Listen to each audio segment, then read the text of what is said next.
This week on the Baseline Podcast, Josh and I discuss the big weekend of college football. We discuss what happened to USC. How did TCU lose but still make the playoffs at the same ranking they were at? And how did Ohio State slip in without even playing a conference championship game? We discuss all those scenarios, what's going to happen in the future with college football playoff, what's going to happen this year in the college football playoff. We also discuss the Heisman, what is happening, who's going to come away with the trophy. We finished up by talking about Deshaun Watson's debut and how it was really not what we were expecting. All that and so much more coming up on the Baseline Podcast. Hey everyone, welcome back to another episode of the Baseline Podcast.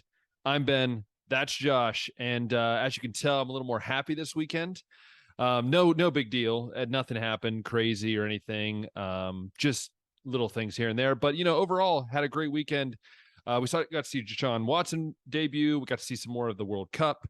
Some crazy things happening in college football. And Josh, how are you doing? How was your weekend? It was crazy, but I think a good crazy. Yeah, I guess we had a little bit of some upsets in the college championship weekend or conference championship weekend. We had some rematches with the USC Utah, the Kansas State TCU. Some of those, one of them went the other way than the first time, but the second, let's start with that first one, Utah USC. Yeah, that one, same team wins, but in a much more dominant fashion.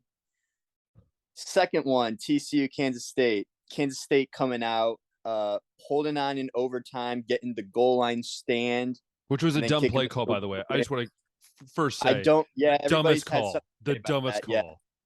Everybody's had something to say about that. And I mean, me as well. I don't know why you're not doing sneaks in that situation. Well, I don't know why you're messing around.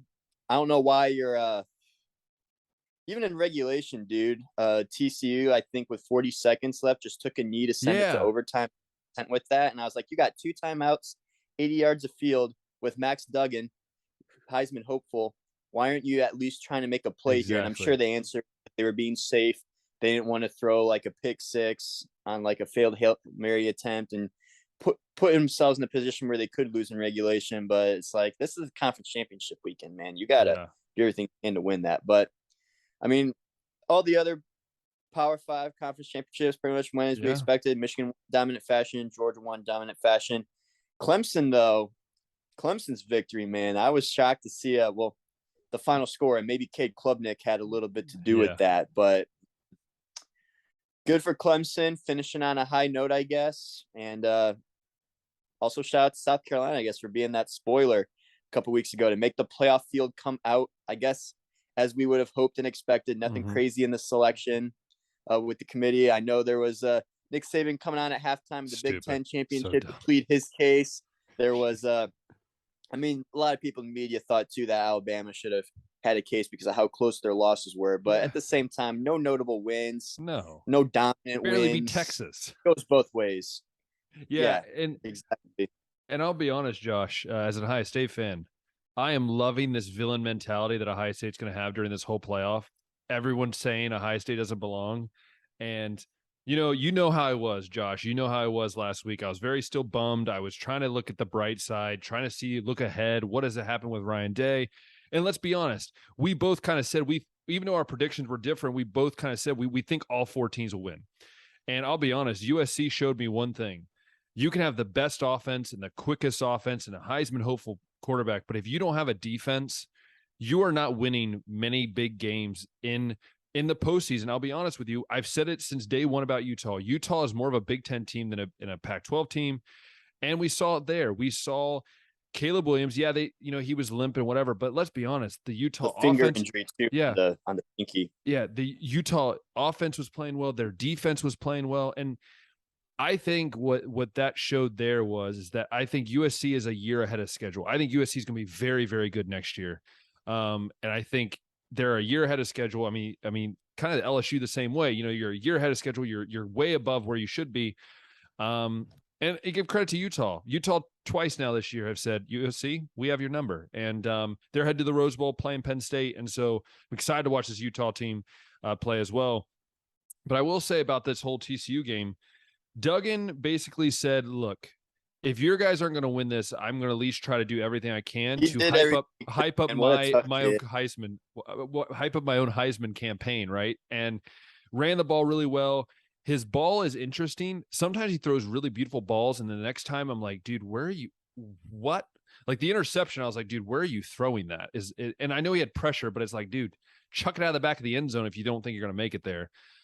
So Duggan looked really well. Actually looked better than in Caleb Williams. I think he looked better, even at times, than Stetson Bennett. And we'll get to the Heisman list here in a little bit, but I do want to talk about those conference championship games because, we said, Josh, we both agreed that if USC loses, Ohio State moves up. The question we had was, what happens if TCU loses? TCU losing by 3. The committee said, hey, you're going to stick at 3, which I think we were okay with. I think everyone was okay with. Ohio State fans wanted that Michigan matchup, but I'm going to say this, and I was listening to the podcast, Ohio State podcast, and one of the guys, Bill Landis, said, isn't it, it's kind of better that you have this game to get to kind of let it all loose. There's no pressure on you. In fact, everyone's saying that you're going to get blown out. You're going to lose. You're going to get beat by a lot. And this is where you can let it all out, right? You don't have Smith and Jigba. That's just been reported that he's not going to play. He's not going to try, which, we've made it this far. But I'll be honest with you. It's an intriguing matchup. Georgia, Ohio State, 2 different style of offenses, 2 different style of defenses. And even the Michigan TCU game, I'm just going to say to Michigan fans, don't count your eggs before they're hatched, right? Like TCU is a team that we've seen put up points. And what has Michigan struggled with at times? Passing game, teams that can score, right? At times. And so, man, I'm really interested in these matchups. I know we're going to talk about it here. Josh, what is your takeaway from the top 4? Any shocks for you? And what are you looking forward to in this top 4 here? Personally, I think they got it right. I don't think that we can say many times that the committee not only got all 4 teams correct, but also in the same order, because we've seen how being seated maybe as 2 or 3 instead of 4 can affect things. Like that's the big thing everybody's saying right now is if Georgia had their pick, they'd play TCU instead of Ohio State. And maybe that's true, but the way that I look at it too, what you do in the regular season has to matter to an extent, right? Like I think we did get, at the end of the day, the 4 best teams in, but TCU staying at 3, I think the fact that USC losing also had a lot to do with that. I think the fact that Alabama and Tennessee, the 2 outside looking in, have 2 losses, not playing a conference championship, also has something to do with that. And I think the fashion that TCU lost in overtime by 3 points in a conference championship game, mind you, also had something to do with that. And then Ohio State, I've been hearing arguments from some people online that didn't think Ohio State should have gotten in, that it wasn't fair that they got to just sit this week out, right? Like they didn't have to play for this spot. They got Alabama. TCU put themselves in a position where they could lose their spot. USC was in a position where they could lose their spot and did. So, Ben, this isn't the first time that this has happened. Ohio State also, I believe it was 2016, didn't win the Big Ten championship. But didn't even play in the game and got in. What would your argument be? Because I don't know of one. I do think Ohio State should be at 4. What's your argument for why it's okay for a team that didn't play in conference championship week to sit out and be able to slide in just because other teams that were ahead of them that earned that spot in the conference championship lost and had to play that extra game? Like it's like they're being punished. Yeah. I'll say this. If we're going to say that every game counts, then every game you play counts. If we're going to say we look at your total body of work, you can't stop at a team and say, well, their total body of work is not their championship game. They made it, right? They made it there. And for me, I think of it as like any game, like you play, it's like the NCAA tournament, right? The NCAA tournament, 64 teams, the 1 seed, let's say loses to 16 seed. We've seen that once, right? Are we going to say, well, wait, hold on. But they've earned it, right? And there's a lot of these like earning things that I keep hearing. Well, they earned the right. And yes, they did. And I'm not trying to take that away. What I'm saying is that we got to look at the whole body of work. And if we're going to count the whole body of work, then if USC loses their last game, look what happened to Ohio State. They lost to Michigan. They easily could have stayed at 4 and then could have been in this position already without having to go. But the committee dropped them to 5. Some people feel like Ohio State didn't deserve to be dropped all the way to 5. Some people did. So for me, I think if the committee says the whole body of work and they look at quality wins and quality all this, then we also have to look at a loss. And I'll say this, the big thing about USC, and I think the reason why this is a smart decision, is USC lost to the same team twice. The same team twice. TCU, they deserved it. They made a title game. They beat the team. They lost to the team, but they'd already beat them in the regular season. With USC, they lost to a team twice.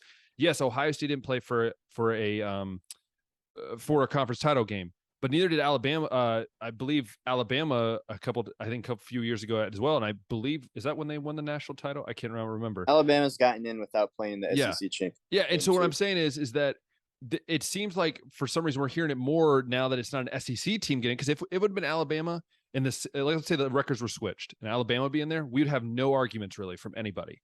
It'd be okay. But because it's not an SEC team, because it's Ohio State, it's like I said, Ohio State's like the villain in this for some unknown reason.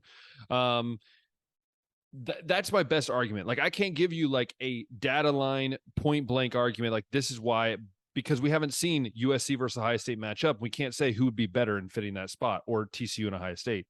But I will say is that I believe, hypothetically, if you line up all those 5 teams, including USC in this, I think Ohio State's at least the 3rd best team in that group. If you line them up and played one-on-one games, I believe they're the 3rd best. But again, committee has said over and over again, we look at the whole body of work from start to end. Whenever that end is, we look at it. Look at COVID year. Should Ohio State been awarded to come into the college football playoffs? They only played 8 games. Why were they allowed in? Yeah, they played. Sorry, they played 5. Yeah, and then once they had the championship game, because they had to go at least 6. Yes. The Big Ten played the 8-game regular season. They said you have to have 6 to at least get in the conference championship. They only played 5, and then they bent the rules for them. Yeah. So what I'm saying is that then why was that not a fuss back then? So there's so many things that every year we could compare and be frustrated about. But Josh, you know this as well as I do. These are humans in that room, and let's be honest, most of them are not even football coaches. So you put humans in a room that are making a human decision, and let's be honest, what was the only other team with 1 loss in there? It was Ohio State. I mean, who else are you going to put in there? You can't put a 2-loss USC who just got destroyed by Utah and lost to them in the regular season. Alabama, yeah, they lost closely, but they also beat a team by Texas who TCU destroyed in a sense, right? And then they lost to Tennessee. So there's just a lot for me that I guess it's never going to be a point cut and dry. But I believe at the end of the day, you look at the whole body of work and you take away that 1.5. And I know people are going to get mad at me when I say 1.5 against Michigan, but you really take away that 1.5 there. It's a 1-score game. So that's my argument. It's probably a terrible argument, but that's what I got. Yeah, I don't know. I mean, this isn't the first time it's happened. It just seems like this is the first time that people have made such a huge deal about it. And I don't know if the argument's even necessarily that Alabama should get in. It's just like too bad that USC had to play this weekend and be punished for being, good enough to make their conference championship. But look at TCU though. Look at TCU in 2014 Utah twice and lost Utah worse the second time around. It's like you can't keep them in there. Yeah. They've proven that they are not a better team than Utah, who's not even a playoff team. Yeah, and not even the best team in your conference. And look at TCU back in 2014. They beat their last game. They didn't have a conference championship game, and they were punished for that. Right? Yeah. So it goes both ways. It's going both ways. People that have conference championships, they get knocked out. Look at Wisconsin. They lost in their conference championship game, and then Alabama, who was not ranked at the time or in the top 4, they jump up and replace Wisconsin, even though they lost really closely to Ohio State.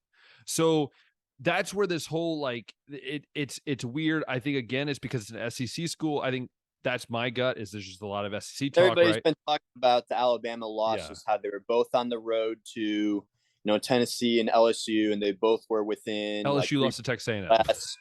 Yeah, but nobody's talking about, and everyone wants to say that Bama has lost twice, but it was by a total of 4 points to 2 very tough road environments. Ohio State's 1 loss was 20+ points to division rival on their own home field. But what nobody's talking about is the wins.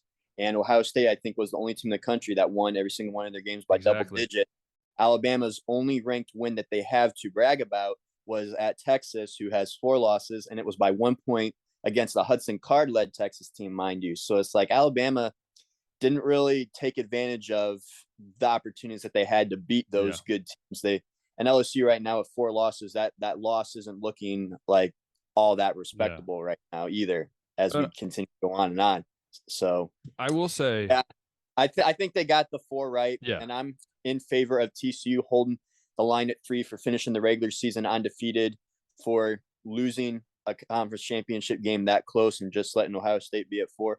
I'm okay with that. Yeah. I understand the argument to put Ohio State at 3, but I think the But- regular season, what you do in the regular season has to matter Yeah. to an extent. Yeah. But the 4 that they got in, no problems whatsoever. I will say this, Josh. One, thank you, Jimbo Fisher. Never thought I'd be saying anything nice to you on this podcast, but thank you for beating LSU because that saved Ohio State's butt. Second thing, I think the most interesting thing is that Ohio State now plays as the villain.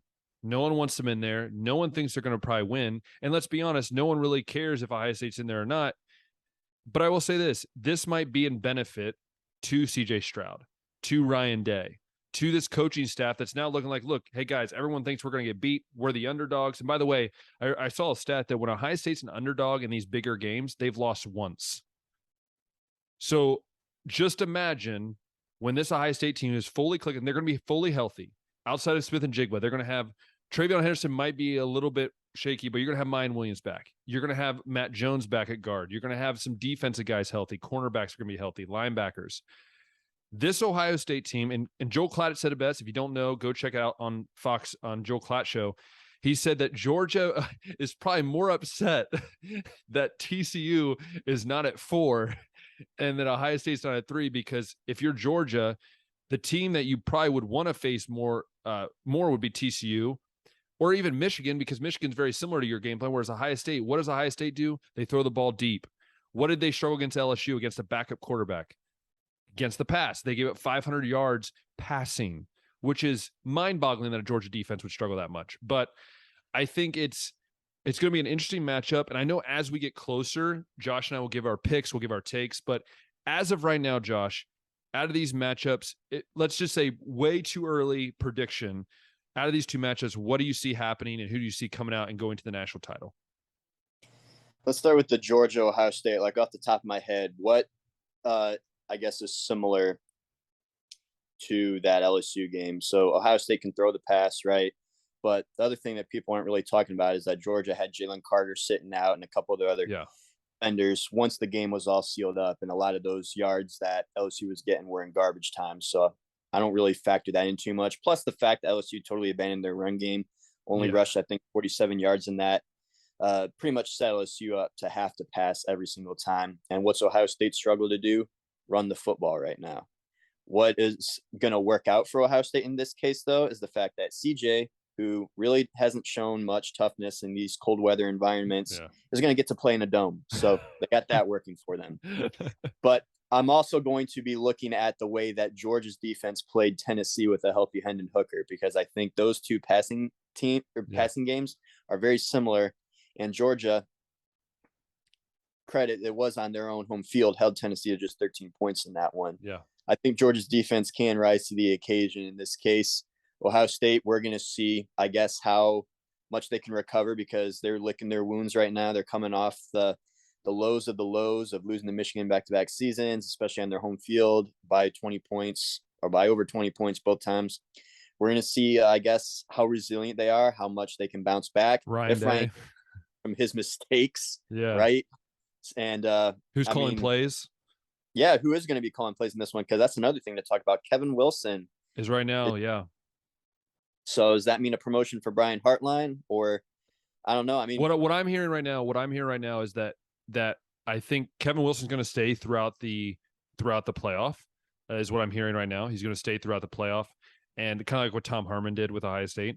And then the thought is that they're probably actually going to go outside of the guys they have, because Keenan Bailey, who's an assistant, he's not a main assistant. They want to promote to tight ends coach, and they want to bring in someone to be a offensive coordinator. The only other thought would be they might promote the offensive line coach to offensive coordinator, because the talk supposedly with Brian Hartline is that he just knows he's not ready yet for a head coaching job. And I think they know they can hold on to him for at least a little bit longer before they really have to make a decision. So that we'll get to that in a second. But anyways, that's to answer your question. Yeah. So, I mean, and then on the bright side too, Travion Henderson, you hope is fully healthy. Maybe that makes somewhat of a difference in the running game. No Jackson Smith and Jigba, but I mean, that's been the case all season long. right now, I guess I would give Georgia the edge. Yep. They don't really have, and I know they got a Heisman candidate, allegedly, Yeah. according to the voters, but that offense is just very balanced. Like, they got guys that can play everywhere. Yeah. And I mean, it's going to be a challenge for Ohio State's defense still. At the same time, like, Georgia can run the football. Michigan ran the football pretty well later in the second half of that Ohio State-Michigan game. They got a couple guys like Brock Bowers that I don't know how they're going to guard them, if they're going to use a safety like Hickman, or if they're going to like have Tommy and Steel Chambers might be the guy. Step back in zone a little bit, but nobody that you can overlook for sure over there. And then the defense, I mean, it's been good all season long. I expect it to be the case again. I'd give Georgia the edge right now, without doing any like heavy detail research or anything like that. What about you? What are you seeing in this one? It's going to be close. I think a lot of people are misunderstanding that. I think there's a lot of people out there saying Georgia will win by 2 to 3 touchdowns. I don't see that. I see this game being very close. I think it's going to come down to which quarterback is leading better and which defense is going to get that last stop. I would not be shocked if Ohio State does score a lot more points than you think. This team has nothing to lose. Like we talked about, Josh. I mean, this team literally has nothing to lose. They're going to put everything out there on the line. I guarantee you're going to see some things you haven't seen. Man, it's tough right now. I'm gonna say a slight edge to Ohio State, but again, this is me more of like seeing how frustrated they are and that side of things. But I think it's gonna be like a 3-point score. But again, I could switch this. I'm not trying to be biased. I'm just trying to like look at the straightforward, seeing what Georgia struggled with against LSU. Watch that game and seeing what Ohio State can do better. We'll just have to wait and see. Like I said, Josh and I will have a better idea coming forward. So, Josh, the other game, Michigan, TCU. People think it's going to be a blowout. I don't think so. I have friends that literally told me, oh, Michigan's going to win by 4 touchdowns. I'm like, really? All right. We'll see what happens. But, Josh, what is your take? It's tough to say because I think TCU has some similarities to Ohio State, to Purdue, 2 teams that they just beat by over 20 points, right? The one thing, though, that I guess TCU has working for them is a tough, resilient kid like Max Duggan. Yes. That and not to say that like Aiden O'Connell's not tough and that CJ Stroud's not as talented. It's just I think Max Duggan's a different character, and we saw some of that. He started for 4 years. He started for 4 years. Yeah, He's got experience. So that's one thing that TCU has going for him. Maybe Max doesn't have as much experience in big games like this, but I mean at the same time, neither does JJ McCarthy or Donovan Edwards really either. So yeah, kind of say that goes both ways. Now, Blake Corum had season-ending knee surgery, so he's going to be absent again. But we've seen Donovan Edwards rush for over 180 yards these back-to-back games, so I don't think Michigan's going to struggle running the football as long as they got him going. The pass game seems to be picking it up a little bit. Again, though, I don't think that TCU's pass defense is going to be giving up that much as Ohio State and Purdue did. I think those are definitely 2 weaknesses that we all talked about on both of those secondaries. And I think TCU's defense has shown that they can be tough and limit good quarterback play like they did against Quinn Ewers in Texas, like they have against some of these high-scoring Big Ten offenses. So maybe JJ doesn't go off like he has these last couple of games, but I think the run game is still going to be able to be strong. This one might actually only be a 2-score game, Ben, especially if Michigan doesn't get off to a fast start like they normally do, right? I mean, the Purdue halftime score was pretty close. Yeah. The State halftime score was pretty close, but then Michigan just took off in the second half. So, I mean, the obvious keys for, I guess, that game are JJ McCarthy to step up, maybe get Michigan off to a quicker start. Yeah. And then if you're on the TCU side, don't fall apart in the second half. So I'm going to go ahead and say that Michigan wins this by maybe 14 points. I don't expect any kind of blowout. I think it's going to be a pretty good game. Yeah, I agree with you. I think Michigan, the run game is going to be the difference for me. I think TCU, they've shown glimpses of a good defense. They have. But I saw what Vaughn did against them. I saw what this quarterback scrambling did against them. The fact that it wasn't Adrian Martinez. 30. Yeah. And so for me, I'm really interested to see how that happens. But I agree with you. I think it's going to be, I'm going to say about 17 points. I think Michigan will coming on top. Man, if my prediction's right, Josh, I will be so happy when it comes to January 1st. It'll be the best New Year's gift I've ever gotten. Technically, though, it's going to be happening in New Year's for me. It technically will be on New Year's for me because it's like in the middle of the morning, but that's besides the point. I think that's another reason that they seeded it the way they Oh, did. I know they did. Yeah, of Plays course. into it. Like they set up the rematch for the national championship, like they did last year with Georgia and Alabama rematching the national championship. They're always going to have that rematch. What do you set up for the national championship? They're not just going to give it to you in the first. They're going to make both teams earn that right. Do you think it eclipses 20 million viewers? Because the Michigan High State game the first time was 17 million. Do you think if they made a national title, it'd be over 20 million? I think so. With it being the only football game happening that day, not having to compete with like Clemson, South Carolina, or any other rivalry game they're going on that weekend, definitely eclipse the 17. You might even, I say, refs, 20 million. Refs, if you're hearing me, you can butcher the game against Georgia. Just give us some calls. Just make it happen. That's all I'm asking. I will pay you some whatever no money I have, but I'll pay you. Okay. I owe you. Okay. Sorry, Joe. I just had to say that. Well, we'll be watching the officiating very closely. And then you see if Ben. Okay. But Josh, that's not the only thing that was released just recently. I think it was a couple days ago, as of we were recording this a day or so ago. The Heisman list was released, with many people shocked, not surprised, but we knew CJ Stroud would be in there. We knew Williams would be in there. We knew Duggan would be in there. The one we didn't see coming, and I'm the only one in our group here that had him in my Heisman list at some point, was Stetson Bennett. Of all mankind, Stetson Bennett made it, which to me just confused me, because you had a great year as Corum. I'm seeing someone go, well, he's the third best running back in the Big Ten. I'm like, no, shut up. Okay. Just because his yards weren't the same. I mean, he's literally the best running back in the Big Ten. Right. So, if he was running like full capacity in those 100% games of the season and not resting at halftime, he'd have 2,000 yards. He'd have the totals. Yeah, so it's very interesting. I know the ACL, and even Hendon Hooker, should have been there, or he didn't have a chance to be there. So, man, I'm telling you, for me, I think the two things I got away from this is that, one, Williams is barely alive right now as the leader. I'm talking like minuscule. He did not help himself at all. He didn't. And what we've learned about the voters a lot of times is that if you get injured, they hold that against you heavily. If you get injured, they hold that against you. Yeah. Well, even Stroud missed one game last year, and he had the sick during the Michigan game. He was sick, and they held both of those against him, and he didn't have the same totals. He did get invited, but he didn't have the totals. So my other thing I noticed, Josh, is that I believe, this is my prediction. This is as the podcast, the High State podcast, they call it their bold prediction. This is my bold prediction that might not come true for, I believe it's Saturday, right? Is when they release it. Is it Saturday when they release is that when I'm not sure. I don't know. One of these days coming up. Anyways, when it happens, my bold prediction is that Duggan walks out with the Heisman Trophy, and that Caleb Williams finishes second, Stroud third, Bennett fourth. I would love Stroud to win it. If Stroud played in the Big Ten championship game and they would have beat Purdue, and you see USC lose, I think Stroud would have secured it right there. But again, that was his own doing and the High State's own doing. So that's my bold prediction. What's your bold prediction, Josh?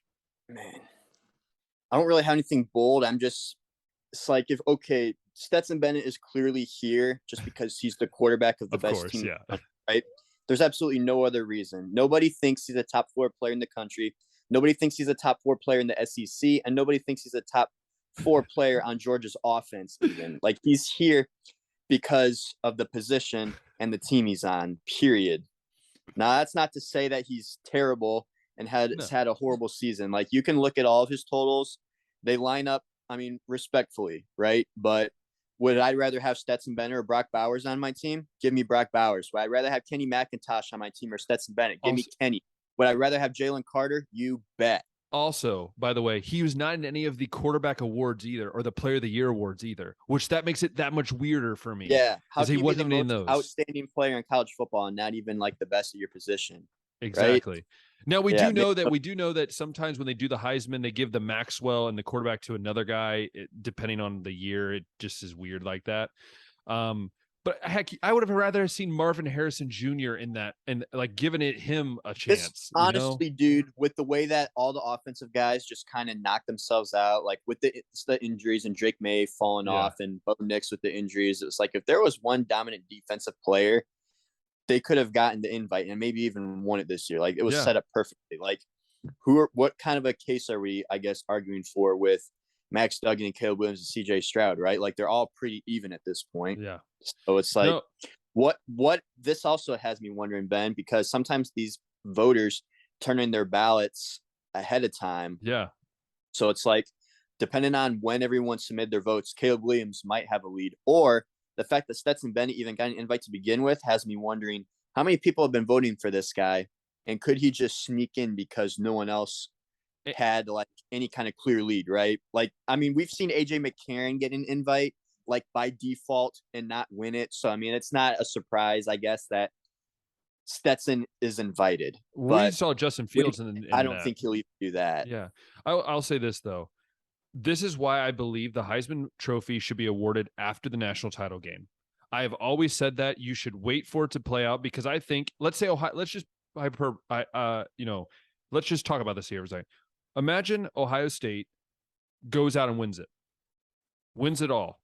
Stroud at that point then would have put himself in a perfect, like, that's what I'm saying. Or if TCU or if Georgia, right? Then you have a conversation. I feel like you just need a few more like big time games for these big time players to really cement themselves into that award. But that's just my opinion. It's tough because, I mean, it is supposed to be a regular season award too.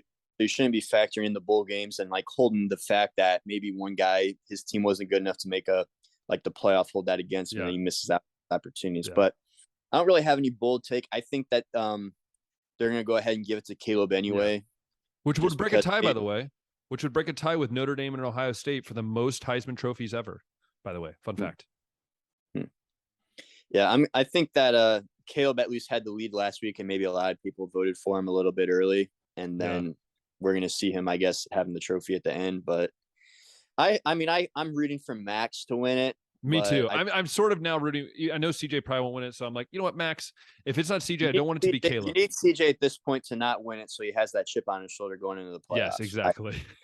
So go ahead and let Max have it. Yeah. So and the guy's been through a lot. I mean, he wasn't even projected to be the starter. He was a backup going into the season. He had the cancer surgery, I think, to start the season in the summer. Awesome guy. If you listen to him talk and the competitiveness. But I will say this: whatever happens, it doesn't matter. Again, it does matter, but in reality, we have some big games coming up. We're excited for these. College football, it's the best time of the year. Bowl season. I still believe in bowl season, even though the freaking playoff is expanding, which we didn't really talk about that, but dadgummit, it's expanding. Aaron Lynn needs to come back on and talk about that. Aaron, come back on and talk about your thoughts on that. Yeah. But we have that going on, which is crazy. But also, we're just going to quickly, before we move on here, we're going to briefly talk about the coaching carousel. Not too much the transfers, because we've had a lot of names go in the portal, but no one's really signed yet. So we'll talk about that probably next week when we see more movement. But Deion Sanders, yes. Deion Sanders is not going to Florida State. No, he's not going anywhere in Texas. No, nowhere in the Big Ten. No, he's going to Colorado. Let me just put in perspective here. Colorado was 111 this year and had literally the worst team. Like, if you look statistically at everything, they were the worst team in college football, and it was not even close. And if you listen to his statement to the Colorado football team, if you're a Colorado football player and you don't think you're that good, you better pack your bags now, because he ain't waiting. He ain't waiting. Nope. He's bringing his luggage, and it's Louis, right? Yeah, I'm not surprised that Colorado made this move. I'm more shocked that Deion accepted the offer. Same. Because I just can't see Deion with all his diamonds and his snapback. In Boulder, Colorado. His Louis V sunglasses in Colorado, out in the Great Plains. No, I just culturally, I don't see the fit. Also, they don't have the money. Did you hear that? Like, they're still waiting on the money to get cleared, which I think is hilarious. They don't have the money right now. Yeah, but I mean, their Instagram following, I think, more than doubled. So I mean, that's just Deion right there. The question is, Josh, do you think that he did the right thing in leaving Jackson State, or because some people are saying, like, well, he gypped Jackson State. He would have about all of the African American and giving more thoughts to the black schools and promoting them. What is your thought on it? Because I'm just saying. Did anybody think he was going to stay at Jackson State? No. Everybody knew that was, I mean, a ploy. I think Deion's one of the more real guys in the coaching world right now, but nobody that was here believed that. Like, that that was all gimmicky, I think, for sure. Staying and like building up the HBCU to like the true FBS level. Because let's be honest, but, I mean, are any of those guys staying? The best ones, Hunter, he's gone. Both Sanders boys are going to be gone. So if you truly think he left it in a better place, and those guys would stay, and those guys would want to be with Jackson State and play for that. But no, it's the coach. It had nothing to do with Jackson State, and nothing against Jackson State. I'm not trying to be on here and hating on people, okay? I'm just saying in general is because of Deion Sanders. And you take Deion away from that, you're losing all your top talent are going to either go with him or go somewhere else. And that's just a plain fact. But that would have happened if you stayed for 5 more years. Yes, exactly.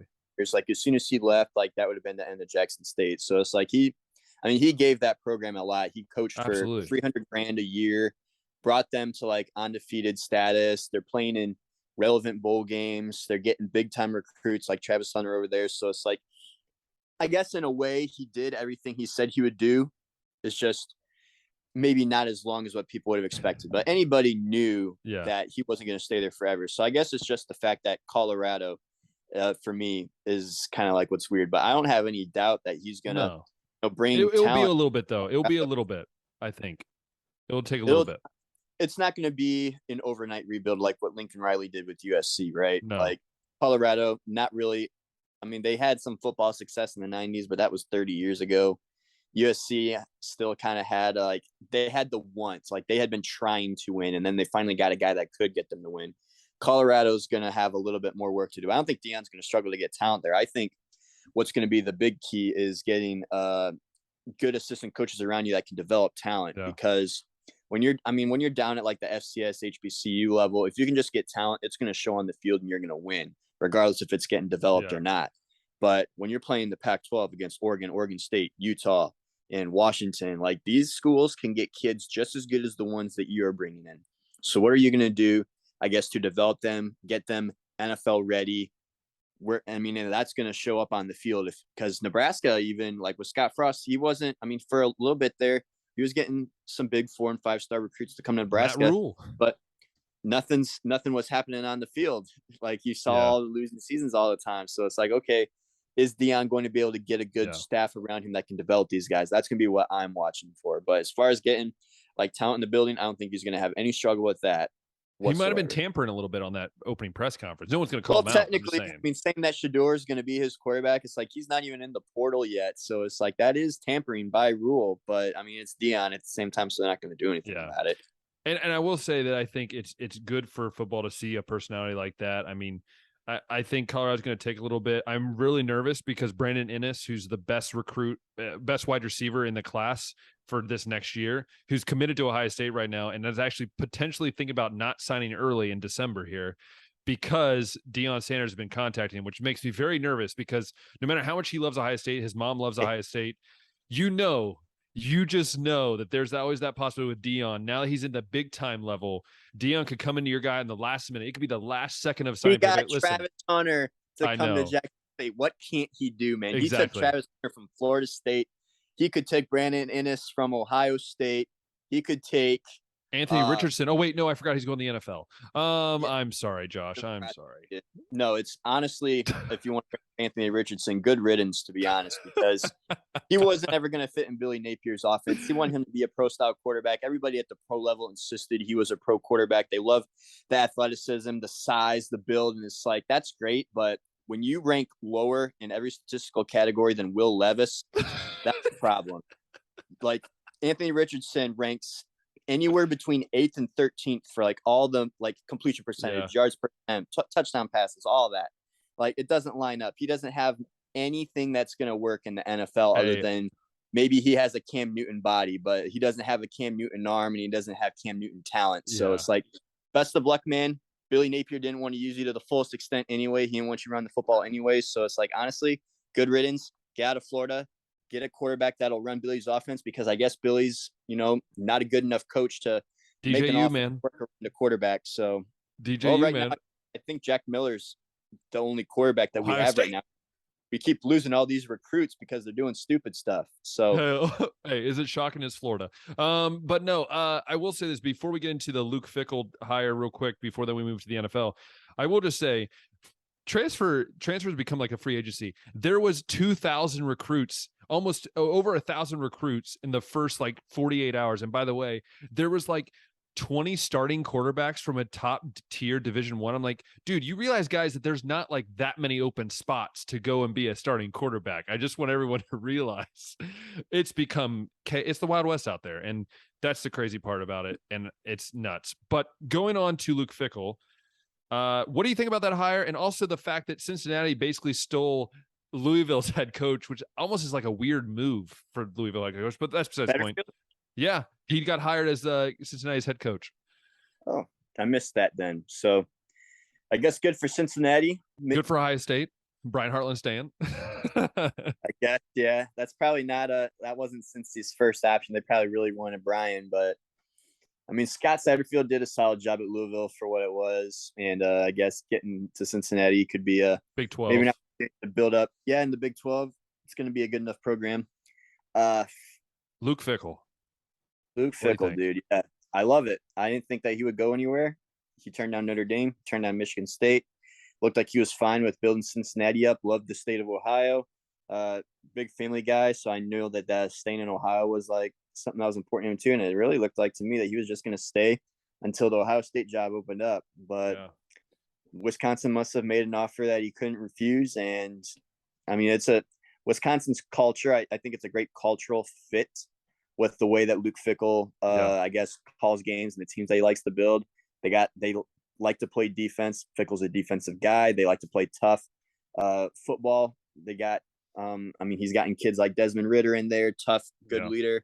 He's gotten, I believe Jerome Ford initially was a transfer from Alabama, so he's been able to get kids to come like of that caliber. He's finally getting 4-star kids into Cincinnati, and now that he's like at Wisconsin, he might be able to keep Braylon Allen. He might be able to finally get a quarterback in there other than Graham Mertz. And I love the hire for Wisconsin, man. They see Lincoln Riley coming in. They see UCLA, USC coming in, and all the other Big Ten West is like, we got to level up. That's why Wisconsin went out and got Fickell. I think that's why Nebraska went out and got Matt Rule.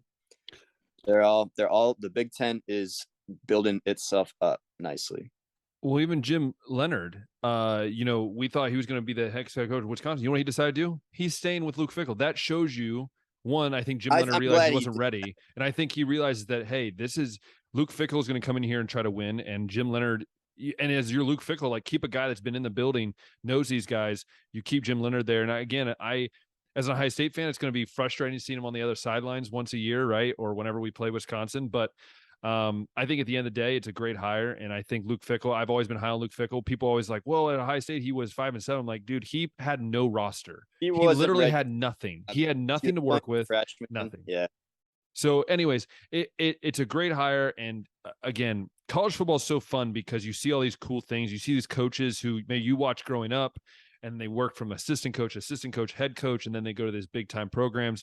We see Hugh Freeze obviously going to into Auburn, and then we see. And how about Liberty replacing Jamie exactly? Chaddock? And then former Ohio State coordinator Tim Beck goes to Coastal Carolina. So it's I love this time of the year. It's so much fun. But Josh, going from the college gridiron, we go to talk about the Cleveland Browns. We predicted the game correct last week. So hard to do. But other than the fact that the Browns did not score an offensive touchdown, we had a great debut of Deshaun Watson. Josh, give me your thoughts and the fact that somehow we finally got a punt returner. Well, if they were playing anybody other than the Houston Texans, I would predict a loss because, Deshaun Watson being rusty in his debut after not playing in 2 years, that should not have been a surprise to anybody. We knew that was going to be an issue. So any kind of takeaway, I don't think you can really take anything away from this because if you're in the camp that Deshaun Watson sucks and it was a mistake to bring him in, you got exactly what you wanted. And if you're in the camp that Deshaun Watson's going to be the savior of the Browns, this is also a perfect opportunity to step in and be like, well, what did you expect? It's going to take time to develop chemistry with the offense and stuff. So it's like, I think you got to wait a little bit more before you take any kind of major takeaway or overreaction at all. But defense played well, though. Defense did play well. And they brought Jacoby in a couple plays, too. I don't know if they're going to continue to do that, but it was maybe just more of a decoy. Like he had the one end around reverse with Harrison on 3rd and short, got the defense thinking that maybe he was going to do a QB sneak, I think, since he's known for being really successful at those. And then they went on the outside sweep with the tight end. So I don't know if that's going to be something that Kevin Stefanski continues to keep in his playbook. I think maybe the more large takeaway here is what the heck was the run game doing, man? If we ended up with no offensive touchdowns in this one, like help Deshaun out a little bit more. But at the end of the day, if you're Cleveland, you got the win, and you need to win basically the rest of these games. So, and I think they can do it. I guess something to learn from. I think they can do it. I really think they can. And I think also the fact that Donovan Peoples-Jones, can we keep him back as punt returner? I mean, that man, he's electric when he gets in the open field, and he's fast. And again, it's the Texans. But I also say this: the defense played very well. I mean, other than they lost Taki, which is going to be a rough one to replace another linebacker down. Seems like we keep losing linebackers. But Tony Fields stepped up. I believe he had a forced fumble, a fumble recovery, interception. I mean, he was all over the place. Played really well. Ward finally looked semi like himself, but again, it was against the Texans, so it's not saying much. I'm interested to see how they do against the Bengals and the Ravens and the Steelers. If they come out with those 3 wins, Josh, I can honestly think that this team could do a decent run in the playoffs. If they can beat those teams, we have Joe Burrow's number. Ravens might not have a healthy Lamar Jackson. The Steelers are still up and down. It depends on what team you get on a week-to-week basis. So, Josh, what is your prediction for this week? And do the Browns make the playoffs? So 2 predictions. Prediction for this week, do the Browns make the playoffs? Is it the Bengals this week? Yes. Yeah, I mean, I made the mistake earlier this year of going against Cleveland against the Bengals. And, I mean, like you said, we got their number for some reason. So it's like, I don't know what the secret is, but yeah, I'm gonna go ahead and take Cleveland. I'm not gonna bet against Cleveland against Cincinnati until Joe Burrow can prove that he can beat the Browns. But as far as playoffs go, I don't think. I think they lost too many games at the start of the year, and I think Deshaun being rusty in these first couple games back is going to be a potential problem. And some of these games that maybe they should win with, a 2017 or 18 version of Deshaun Watson or whatever. Maybe we're winning those games, but I think we're going to lose a couple that we probably shouldn't. And it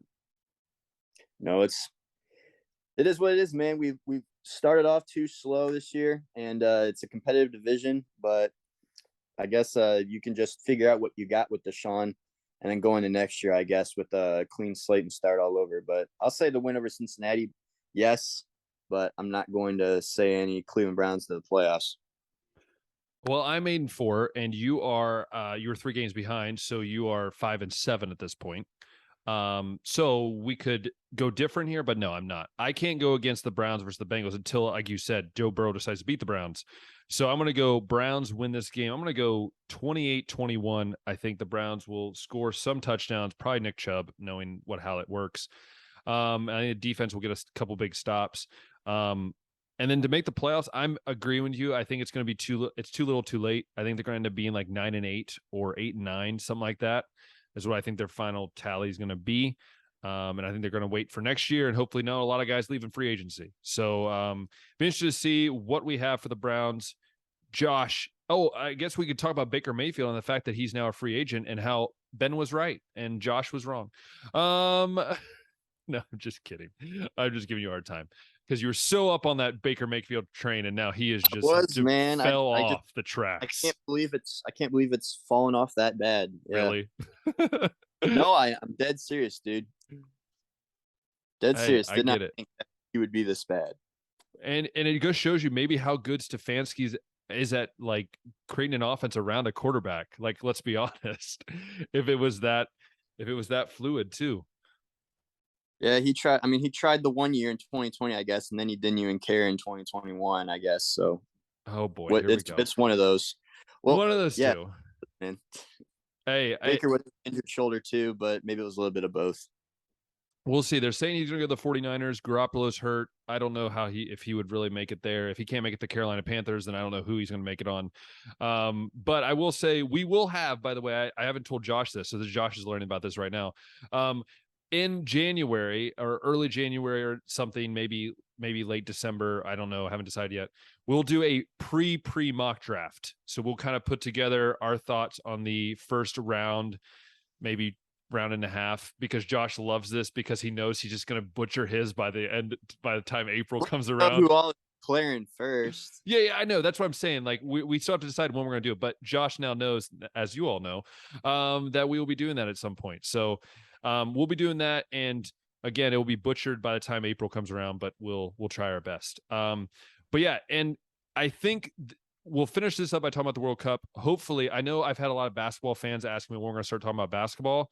Never, because it sucks. Well, okay, Josh, shut up. No, it's probably going to happen next week and the weeks coming up. The issue is it's just there's been so much football, so that's kind of the reason why we've been kind of focused on that. But we will have some basketball talk soon. We will have some basketball talk here coming up soon and give our predictions and thoughts on different things like that. So, anyways, we're going to finish up the show by talking about the World Cup. Josh, by the way, as we're recording this, I'm not kidding. We're recording this on a Tuesday. I just got a notification that the Spain lost to Morocco in the knockout stages. So that's the first upset we've had really in the knockout stages. Obviously USA lost. Morocco beat before that. They were in the group. So they beat Spain. So they just beat Spain. I can look here. So they beat Spain. They just beat Spain. I don't even know what the score was. What was the score? Where's the World Cup? Here's the World Cup. So Spain won. No, they won in penalties. So they won 3-0 on penalties. And Morocco finished second in their group, or did they finish top of their group? They might have finished top in their group. They beat Canada in the group stage. They also beat Belgium in the group stage, and they tied Croatia, and they beat Georgia. Oh, sorry, that was a previous game. So they've played really well. It's just, I think, a shock. Not a shock to Jared. Jared kind of said that was a team that we should look out for. So it's a very crazy thing. What do you think about the USA not making it through, man? What do you think about it? Losing and not making it through? Not a whole lot. I think the general consensus was a good start for the United States would be to get out of group stage, and then anything after that would be a bonus. Yeah. So the fact that they got out of the group, getting the draw with England was big. Maybe drawing with Wales was a little bit of a disappointment, but you get out it with Iran, and at the end of the day, you got to score too. Whether they get 3 goals in the 4 games that they played, like, you just can't be that bad. But they also had a strong defense, and they're young, so got to figure the defense is gonna stay intact. We just got to get some more offensive development if we're ever gonna beat anybody, in the next levels. But not too shocked by it. I guess just for any United States soccer fan, I think that's all you could ask for, is just to get out of the group stage. So, like Josh and I always say, we cared about it for this year, and 4 years after this, we'll care about it again. I'm sorry, Jared. Jared, we're sorry. We don't mean that, Jared. Not any more reading up on soccer. Still going to continue not to watch games. I haven't watched any World Cup yet. How many games have you gotten to see, Ben? I have watched. I watched almost all Brazil's games. I really want, because that's my pick, so I really want to keep an eye on them. France's games I watched because Mbappe is just playing with his mind out of everything. Portugal, I've watched a game of theirs. USA, I've watched all their games. Argentina, I haven't been able to watch, but I know they're doing pretty well. All I know is that my finals pick are still alive, so that's all that matters. Good old Netherlands and Brazil are still alive, so I can. Yeah, Brazil, Argentina still alive too for me. Yeah, and Jared still. I can't believe Jared did Argentina and Portugal. We won't talk about that because Jared, that's sad. But that is the World Cup. Not too much to talk about right now. There's a game going on, and we'll have more updates as that goes on. But I will say that, Josh, this means we're in December, which means football's coming to close. Basketball obviously is getting going. What are some sports you're excited to talk about here in the next few weeks, few months on the show, and discussing and debating on with guests and so on? I suppose the college basketball scene, but also this baseball offseason. We've already seen a couple big signings already. So I guess figuring out what's going on with my North Carolina Tar Heels, why they're about to probably be unranked. They keep losing now that they are passed out of, I guess, all the G5 teams on their schedule, and they're getting to like some competitive teams like Indiana. They just can't hang with them now all of a sudden. So I guess maybe an overreaction early on in the season, but going to March, maybe we're going to be the underdog again. Maybe. I don't know. Hey, it's going to be great. And I know that we'll talk about that. We'll also talk about baseball. I think once more moves happen in baseball, we'll be able to like recap the free agent market. Yeah, As Josh and I know, when you're trying to do free agent in baseball, it's so annoying to keep track of it. So we kind of have to wait. Signed yet either. So we'll try to get you up to date with Verlander and all these different things. Maybe next episode we'll talk more basketball and baseball. Josh and I will talk about that. Let us know in the comments if you want. What do you want us to talk about? If you have any guest recommendations, if you want to hear more David Cohn, if you want to hear more of the Crane brothers, if you want to hear Jared, all the Chris, all the guys we've had on. I know we're really trying to get more of that and to get you guys more involved as well. So we really hope. Any final words for the Baseline Podcast brethren out there, Josh? Thank you guys for tuning in every single week. I hope that we can continue to get maybe some more high production episodes like we did the Ohio State Michigan game. That was a blast. And thank you all for, like I said, tuning in, sharing, commenting, interacting with us online. It's a blast. It is a blast. And when Dave Bowden and Brian Grant decide to bash either one of us, it is the best feeling in the world because we know we're doing something right. But no, and totally, we do appreciate it. We really do. And it's been fun to do these. Like I said, I started over a year ago by myself, and now I'm with Josh, hanging out, talking sports with a great friend who we did radio together. So I know you guys have heard this story, but I really want to reiterate, like, this is fun for us. We enjoy it. We love talking about sports and getting to meet some of people that we listen to on a daily basis and having them on the show. It's been an absolute blast. I know Josh gets like fangirly over it sometimes. He just gets so excited. He's like, we got another guest on, you know? And then we get Jared on and we're like, wow, that's sad. No, in general, it's going to be a great time. Obviously with the new year coming, we're going to really we always try to improve, but if you have any suggestions, please let us know to how to get better at the editing parts, to what you want to see more of. If there's any short clips you want to see, like things that we can do to make it more interactive for you and more exciting, that we can cover sports and make it more fun as well. So if you've loved this episode, go ahead and click that thumbs up button, hit that subscribe button, hit that notification bell on YouTube. We've been getting a growth there. We've been seeing people watching more of them, which is really fun to see that. And we really hope you guys do enjoy it. And if you're listening to us on Apple Podcasts or Spotify, share it with your friends. Make sure you favorite it. Make sure you give it 5 stars if you like it. If you like Josh's phone view or you like his laptop view, either way, whatever star you want to give for that, go ahead. We all know that Josh it's like once a month. Okay. It's a once a month thing. But no, we appreciate it. And I know Josh appreciates it. I do as well. And I hope you guys have a great weekend. Go watch some, not really football going on. Is there football going on, Josh, this weekend? No games this weekend, right? Not college. There's NFL. There's NFL. Is Army Navy this weekend? Oh, Army Navy is this weekend, I believe. Is it? Yes, I believe Tradition. So. Tradition. We love tradition here. So watch some Army Navy football, watch some basketball, watch some NFL, whatever you want to do, and enjoy it with family. And until next time, we'll see ya.